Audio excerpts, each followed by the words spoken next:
దగ్గర మెయిన్ ఒక 4 సమస్యలు ఉన్నాయి నా దృష్టికి వచ్చాయి.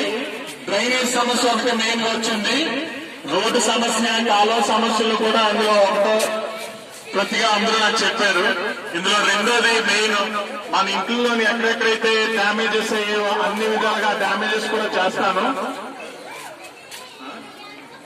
నెక్స్ట్ మూడోది కమిటీ హాల్ కూడా చాలా విధాలుగా ఇబ్బంది ఉందట, అది కూడా నేను అంగన్వాడీ ఈ 4 అన్ని విధాలుగా నేను కార్పొరేటర్ అవగానే మీకు ఈ రోజు ఇక్కడికి వచ్చి ప్రామిస్ చేస్తున్నాను, ఆ 4 సమస్యలు ఇమీడియట్ గా తెలుస్తాను.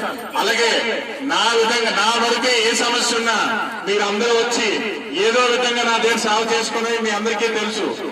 ఇది ఈ రోజు చెప్పడం కాదు, కానీ ముందు గత 7-8 సంవత్సరాల నుంచి నా సర్వీస్ మీరు అందరూ చూశారు కాబట్టి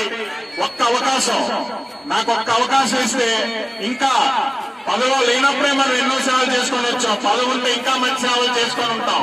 సో దయచేసి పెద్దలు, అమ్మలు, అక్కలు, చెల్లెళ్ళు అందరూ నన్ను దీవించి అఖండ మెజారిటీతో నన్ను గెలిపించి నా ప్రార్థన దయచేసి ఇది అందరూ గుర్తు పెట్టుకొని కర్రీ కృష్ణరాజు అభ్యర్థి కర్రీ కృష్ణరాజు సింబల్ కూడా సాయంత్రం వస్తుంది, రాగానే మిమ్మల్ని మళ్ళీ కలుస్తాను.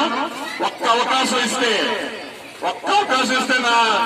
నా ఏదైతే సర్వీసు ఇంకా రెట్టింపు చేసి మీరేసిన ఓటు నేను దాన్ని జన్మలో మర్చిపోకుండా ఇది ఒక కృతజ్ఞతగా ఉంచుకుంటానని మరీ కోరుకుంటూ సెలవు తీసుకుంటున్నాను. Thank you.